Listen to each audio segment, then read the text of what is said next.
So when are you going to be receiving that third $1,400 stimulus check? Well, we're going to talk about that in this video. Some late breaking news has indicated that it could be sooner than we originally thought, and we're going to discuss the status of the $1.9 trillion stimulus package that is currently making its way through the House of Representatives, on its way to the Senate, and then ultimately to the President's desk. We're going to cover all of that in this video. My name is Kevin Conway. I make stimulus news update videos all the time. So if you can give a quick like to this video, it helps the channel out, it helps the video out, spreads the information to more people. And of course, subscribe to the channel if you are not subscribed already. And if you're looking for a great checking account, look at the link in the description below. Okay, let's just jump right into the very latest. So we know that the House Ways and Means Committee just passed through the $1,400 stimulus checks.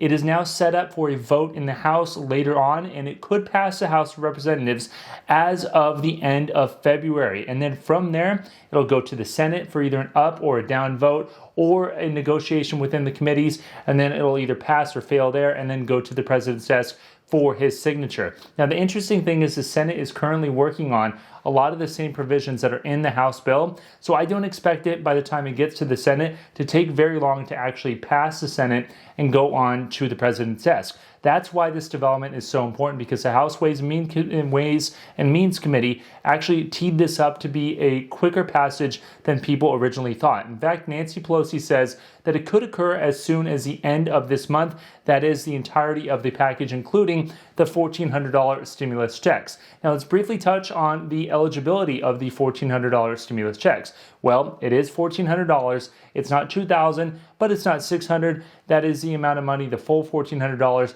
and it's not going to be reduced based upon your income below the thresholds that were in the CARES Act. It's going to stay with the income on the original CARES Act. That is $75,000 for individuals, get the full amount. If you're married filing jointly, it is $150,000.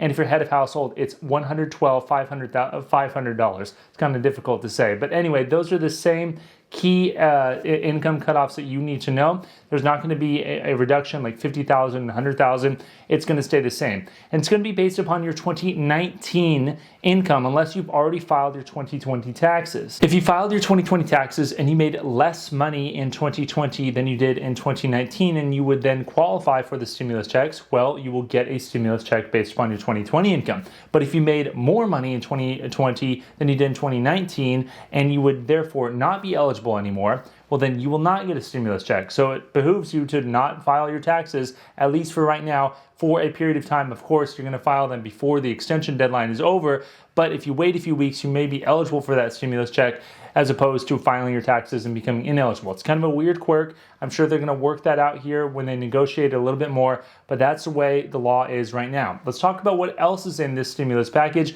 We know a little bit more. My last video touched on it, but $400 federal unemployment insurance benefit extension through August 29th. That is on top of your state benefit that is in the bill that is going to go through August 29th.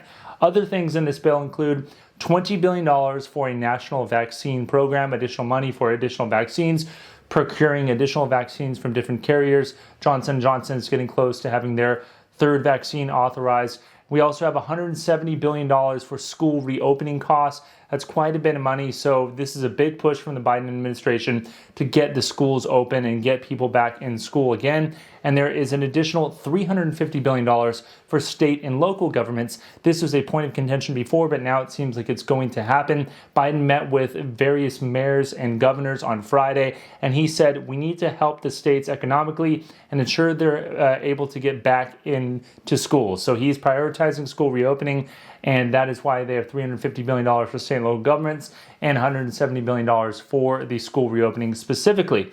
We also know that the $15 minimum wage is probably going to be included in the House bill, but then not included once the final bill passes through the Senate. The reason is because the Senate is probably going to pass this bill via reconciliation, a budget program that basically makes it so that unless there's an actual cost to the program itself directly to the federal government, then it cannot be passed. So a $15 minimum wage may have an indirect effect on taxes, but it is not a direct effect. It is not anything more than just incidental, and therefore won't be able to be passed with reconciliation. That's why it'll fall off by the time it actually goes and passes through the Senate.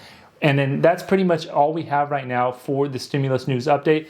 There's a few more key things politically that are going to motivate the stimulus package to go a little bit quicker than I think we thought before, including the fact that just an hour ago we found out that the Senate has actually agreed to not call witnesses from both the right and the left. They've agreed, both sides have agreed to not call witnesses in the impeachment trial of former President Trump. This will expedite the actual resolution of the impeachment trial. It seems like 99.999% sure that they are going to say that President Trump is going to be acquitted in the Senate. It is not going to be the case that he will be convicted in the Senate, because we basically know what the vote total is right now. And unless something radical changes, that's what's going to happen, which means it'll resolve. And then by next week, this whole puppy will be wrapped up, which means the Senate will then be able to turn its attention on the stimulus bill. And as the stimulus bill is working its way through and about to pass through the House, they're going to be teed up to actually be able to get it, pass it, and move on down the road a lot quicker than usual. There's a few other things